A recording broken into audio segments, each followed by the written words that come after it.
How's it, people? It's Saturday afternoon and another day in paradise. Okay, so something triggered a thought process the other day, and I don't know exactly how this is going to come out, but I'm just going to run with it because that's kind of what I do, and hopefully it'll make a bit of sense. I know sometimes in the past when I've just gone with stuff, it's kind of come out alright, so we will see. Okay, so I get quite a few people approach me and ask about like coaching, predominantly business coaching, entrepreneurship, stuff like that. And I'll kind of ask them a few questions, you know, what it is they're aiming for, what it is they want to do, all the basic stuff. And they will come out with stuff like, I want to have a really successful business. I want to create a lifestyle where I can travel and work. I want to have loads and loads of money, etc, etc, etc. And generally I'll say, no, sorry, can't really help. It's wasting your time and my time. And that's not because I can't help, because I can. But there's one fundamental thing that's missing, and that's the kind of whole point of where I'm getting to with this. Okay, so take you back to 2010.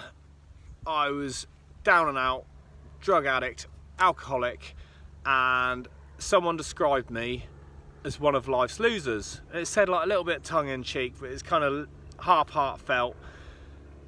And as much as it annoyed me and made me angry, I kind of couldn't really disagree at the time because he's kind of a bit right. So that year I had kind of nothing. I kind of worked, had a career, but never went on holiday, never travelled, didn't have no hobbies, never went shopping, just never did anything other than go to the pub, etc, etc. So I went to rehab in October. A month later I left, and I left and I had something more valuable than anything I've ever had before. I had the gift of desperation. Now, what this meant to me at the time was I was fed up, I was sick and tired of being one of life's losers, so I decided stuff had to change, and I was the only one who could change it. So, left there on a Saturday, 7 AM Monday morning, I was at work, I was on it, I was unbelievably hungry. In fact, I wasn't even hungry, I was probably starving, you could say. I was just starving for success. Within, I think it's 6 to 8 weeks, Will and I started Black Down Shepherd Huts. That just kind of went from strength to strength, and the pair of us were beyond hungry. That gift was the most valuable thing I've ever had. So what that meant was I would go to any lengths to get what it was that I wanted to get to. Okay, so what's kicked all this off? So as I said the other week, I started back boxing the other day. My aim with boxing is to compete before I get too old and fat, etc, etc. I respect that at 36 my time's kind of a bit limited. Cut-off point of boxing is normally around 40, so if I'm going to do it, I got to do it now. Saying, you know, I'm not going to be world champion, but I just something good to look back on, good fitness, motivation, blah blah blah blah, stop me from working obsessively all the time, and help me to avoid relationships for a bit longer.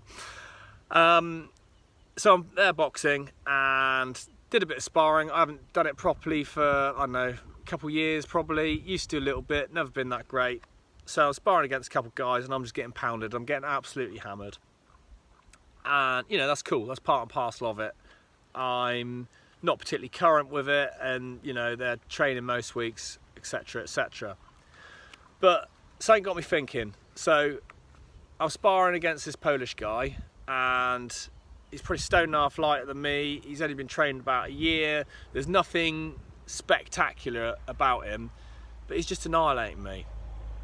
On paper, over the years, I've probably got more experience than him. So I'm kind of getting a bit like, I got the whole comparing yourself with other thing going on, you know, kind of thinking about afterwards like, oh, poor me, why am I not doing any good, why is he doing better than me, blah blah blah blah. That then got me thinking, pretty much every Eastern European, Polish, Russian person I've sparred against has just been really hard. Now I know that's kind of a bit of a stereotyping, sweeping generalisation, but that's just my experience.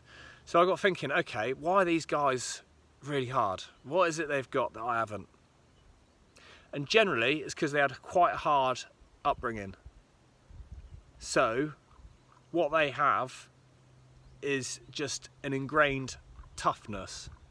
And it's not it's not that they want to be good, or it's not that they want to win, or it's not that, you know, they really want this. They got a need. They've got an ingrained need to succeed. They've got that gift of desperation. So I'm there, and all of a sudden it just kind of like, it just clicked with me. It's like light bulb moment. I was like, okay, if you want to get to where you want to get to, you can't just want it. There's no use me just turning up to train and go, oh, I want this, I want to succeed, I want to do this, I want to do that. I got to have the need. Now I had a pretty soft life, soft upbringing. There's been a fair old bit of trauma in my adult life, but I'd still say it's pretty soft. So I can't recreate that, and I can't, you know, recreate a tough upbringing or anything like that. So I just need to find the need. Sounds quite impossible, but it's not. It's, you know, I did it with business, it can be done with entrepreneurship. All that in the background, that is all created out of need. I didn't want a big house. I needed success because I was fed up with being one of life's losers. So therefore, quite simply, I realised that I just need to find the need. Once I find that need and tap into that, success is there. And how I'm going to do that, I don't know exactly, but once you've got the need to succeed, you're already there. So hopefully that doesn't sound too mental and makes a bit of sense, but let us know what you think.